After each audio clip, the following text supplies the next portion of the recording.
il se trouve que la prise en charge de la perte d'autonomie apparaît comme un des sujets prioritaires pour les Français qui ont été consultés. Est-ce que par exemple, d'abord, qu'est-ce que vous proposez en la matière, et est-ce que par exemple l'intelligence artificielle vous semble être une piste à suivre au niveau européen pour prendre en charge la perte d'autonomie? D'abord, je voulais vous dire que c'est un sujet essentiel pour nous. Je crois que tout le monde a été confronté à un moment ou à un autre à gérer ses parents, ses grands-parents. Et moi, j'en ai fait l'expérience aussi avec mon grand-père. Et quand on se retrouve à faire le tour des EHPAD et qu'on voit le coût exorbitant de ces EHPAD, près de 2 000 € en moyenne, quand la retraite moyenne est de 1 400 € en France. Et donc, la vraie question qui est posée, c'est comment on prend et on soigne et on accompagne nos personnes âgées. Et au niveau européen, comment on porte cette idée ? Et au niveau européen. Alors d'abord, nous, sur notre liste, on a Anne-Sophie Pelletier qui est 5e sur la liste et qui est aide-soignante en EHPAD et qui sera notre spécialiste demain au Parlement européen, puisqu'elle est en position éligible, et qui portera la défense d'un service public de soins aux personnes âgées, puisque c'est le défi qui nous attend avec le vieillissement de notre population. Et donc, concrètement, comment on fait ? Eh bien, aujourd'hui... Je pensais à l'intelligence artificielle comme piste, puisque ça apparaît comme l'intelligence artificielle, ça ne suffira pas. Quand vous êtes... Mais voyons les choses de manière concrète. Quand on a une personne âgée face à nous, l'intelligence artificielle ne sera pas suffisante. Elle a besoin d'un accompagnement humain. Et pour ça, il faut davantage de personnel. Et pour ça, il faut des structures publiques de soins aux personnes âgées. Donc pas de champion européen de l'intelligence artificielle. Ça peut être un outil, mais ça ne doit pas être l'outil prioritaire. Ce qu'il faut, c'est davantage de personnel. En moyenne, il faut 60 personnels pour 100 personnes dans des EHPAD. On est très loin aujourd'hui de cet objectif en France. On est à moins de 30. Voilà concrètement, mais pour ça, il faut se donner les moyens d'agir. On ne va pas se mentir, ça coûte de l'argent.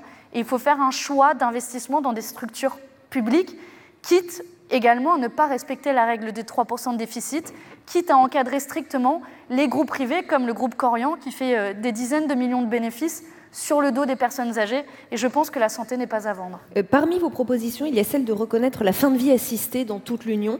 J'imagine que vous le savez, la Grèce, la Roumanie, la Croatie, la Pologne et d'autres punissent l'euthanasie parfois à des peines aussi lourdes qu'un homicide. Qu'est-ce qu'on fait ? Comment on les convainc sur ce point ? Les questions de bioéthique au niveau européen, c'est compliqué. Il y a aussi d'autres États qui l'autorisent, comme en Belgique notamment. Donc c'est toujours la question, est-ce qu'on fait l'Union européenne en faisant le moins disant ou en faisant le mieux disant ? Et concrètement, c'est un petit peu comme l'IVG il y a quelques dizaines d'années. Certains pays l'autorisaient dans l'Union européenne et d'autres pas. On a aujourd'hui encore juste 3 États qui interdisent l'IVG. Et là, c'est la même question. Concrètement, ce qui se passe, c'est qu'en France, ce n'est pas autorisé. Et donc, les Français se rendent en Belgique. Donc, je pense qu'il faut harmoniser par le haut et qu'il faut discuter... Par le haut, ça, c'est vous qui le dites, ce sont des questions extrêmement sensibles, bien de sûr, bioéthique, bien sûr. Toucher à l'intime des gens. Et je ne dis pas ici qu'il faut l'imposer aux autres États. Mais ce dont on parle, c'est donner la possibilité à des personnes âgées de choisir leur fin de vie. Et je pense que dans un État comme le nôtre, en France, où on parle de liberté, qui est inscrit au fronton de nos mairies, ça doit être, et ça peut être un choix. Aujourd'hui, ce n'est pas un choix. Et donc, il faut encourager l'Union européenne à aller dans cette direction. Il y a tout le moins, il faudrait, je pense, montrer la voie en France. Vous parliez d'une interdiction immédiate du glyphosate. C'est l'idée que vous souhaitez porter. On parlait tout à l'heure de parlementaires européens qui témoignaient, qui parlaient de leur combat pour l'interdiction du glyphosate. Et ils disaient que ça avait été 28 mois de combat acharné, notamment contre les lobbies, dont vous parlez beaucoup. Donc, comment vous comptez faire pour avoir une interdiction rapide, immédiate ? Vous savez, les lobbies, je les connais bien parce que dans mon métier à Oxfam, je passais mon temps à essayer de convaincre des députés européens, convaincre des ministères qu'on peut agir, qu'on a les solutions pour lutter contre l'évasion fiscale notamment. Et je faisais face aux mêmes lobbies. Ce sont des grands groupes privés qui sont organisés au niveau européen. Il y a plus de 1000 lobbyistes. Donc vous connaissez leur puissance. Vous savez et je connais leur puissance de nuisance. Mais ce dont je suis sûre, c'est que face aux lobbies, rien de tel qu'avoir au Parlement européen des parlementaires de combat, des hommes et des femmes qui sont là parce qu'ils ont une compétence spécifique qu'ils vont défendre. Moi, en ayant travaillé sur l'évasion fiscale, je peux vous dire que quand les lobbies viendront à toquer à ma porte, déjà, je pense qu'ils ne s'intéresseront pas beaucoup à moi et ce n'est pas moi qui viendront voir en priorité. Et donc, il faut des gens qui puissent leur tenir tête et ne pas être sensibles à leurs arguments. Et puis, au-delà de ça, je pense qu'il faut évidemment davantage de régulation dans les lobbies qui ont aujourd'hui aucune obligation puisque le registre est facultatif au niveau européen. Il faut encadrer strictement le pouvoir des lobbies. Ils peuvent être utiles comme expertise, et donc on peut évidemment les consulter en tant qu'expertise, mais aujourd'hui leur pouvoir est démesuré. On l'a vu dans le cadre du glyphosate que vous évoquiez. Précisément, si le glyphosate a été réautorisé pendant 5 ans au sein de l'Union européenne, les Monsanto Files l'ont prouvé, c'est 100 pages de copier-coller entre un rapport de Monsanto et un rapport de la Commission européenne, les mêmes Monsanto qui financent tous les groupes européens, sauf les Verts et le groupe de la France Insoumise, et qui financent notamment le groupe ALDE, auquel appartient un député de la majorité de la République En Marche. Donc je pense qu'il faut être plus que jamais ferme sur la question des lobbies. Marc Bassette, pour quelques minutes. Oui, bonjour Manon Aubry. Votre parti veut...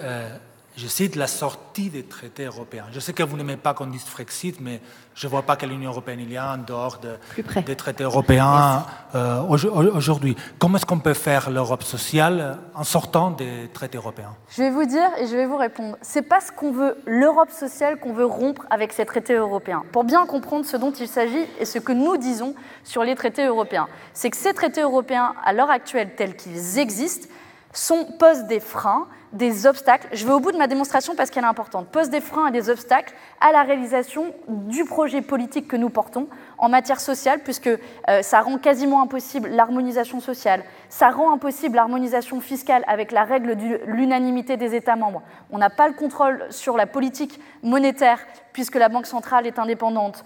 On ne peut pas faire de protectionnisme solidaire que j'évoquais pour mettre des taxes à nos frontières et arrêter de faire venir de l'autre bout de la planète des marchandises. Le libre-échange est inscrit dans l'ADN des traités. Bon, je pourrais continuer la suite des exemples qui posent les freins et les obstacles de ces traités européens actuels. Ce que nous disons, c'est que ces traités européens-là ne sont pas inscrits dans le marbre. D'ailleurs, sur les 20 dernières années, en moyenne, il y en a eu de nouveau tous les 5 ans. Donc, que voulons-nous dire quand on dit sortie des traités européens actuels? Ce n'est pas dogmatique, c'est pragmatique pour mener cette politique concrètement. Nous disons aux autres États européens, nous vous proposons de renégocier ces traités européens pour faire l'Europe sur d'autres bases, et notamment sur une base de progrès social. On pourrait poser un SMIC européen dans le cadre de ces traités européens. C'est notre plan A. Dans l'hypothèse où l'ensemble des États membres n'est pas d'accord, eh bien nous disons, voici la liste des dispositions qui nous posent problème, qui nous empêchent de mener la politique que nous voulons mener en matière sociale, écologique, notamment ne pas respecter la règle des 3% de déficit qui empêche d'investir massivement dans la transition écologique. Et nous disons, à l'aide du rapport de force que pèse la France dans l'Union européenne, qui est la deuxième économie européenne, qui est aussi 16 milliards de contributions au budget européen, eh bien nous disons, ces politiques-là, parce qu'elles sont austéritaires et parce que les Français en payent le prix, eh bien nous ne les respecterons pas. Et je pense qu'avec nous, nous pouvons emmener dans notre sillage d'autres États européens qui seraient intéressés par ces règles. Et que va faire l'Union européenne? Il n'y a pas de clause d'exclusion au sein de l'Union européenne, donc ça ne veut pas dire Frexit, simplement c'est se donner les moyens de mener notre politique progressiste. Les traités européens, c'est ce que la Grande-Bretagne est en train de faire maintenant. Pardon? Sortir des traités européens, est-ce que la chose que la Grande-Bretagne est en train de faire maintenant? Je vous le redis, l'Union européenne ne se résume pas à ces traités européens actuels-là. Je vous le dis, je ne peux pas être plus clair que cela. Nous ne sommes pas en faveur du Frexit, mais nous ne satisfaisons pas de la situation actuelle, qui est celle d'une Europe qui ne tient pas ses promesses en matière sociale, parce que les traités européens inscrivent des contraintes là. Donc nous nous donnons les moyens de lever ces contraintes, lever ces obstacles. Et je crois que finalement, c'est sauver l'Union européenne en faisant cela, et que peut-être les plus européens d'entre nous et d'entre toutes les listes, ce n'est pas forcément ce que l'on croit. Marc, vous avez encore une question? Oui, si je comprends. Rapidement. Vous voyez le modèle social français, les acquis sociaux, comme vous dites aussi, menacés par l'Union européenne, qui, je cite aussi votre programme, a dévoré les acquis sociaux français. Votre parti a soutenu très fermement les Gilets jaunes. C'est un phénomène que beaucoup d'Européens ont suivi avec étonnement, fascination. Très rapidement, Marc, s'il vous plaît. Oui, intérêt. Il va lui rester 30 secondes.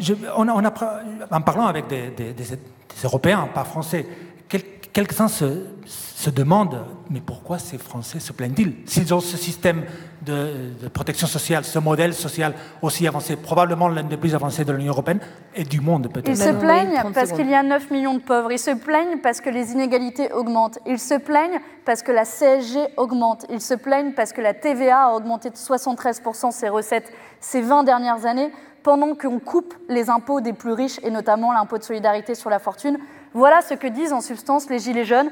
Partage des richesses, partage du pouvoir. C'est en somme le projet politique que nous porterons aussi à l'échelon européen. Et je m'arrête là-dessus pour ne pas être plus long. Parfaitement dans les temps. Merci infiniment, Manon Aubry, d'avoir été notre invitée sur Public Sénat aujourd'hui, dans Place de la Santé Europe. Je vous en prie.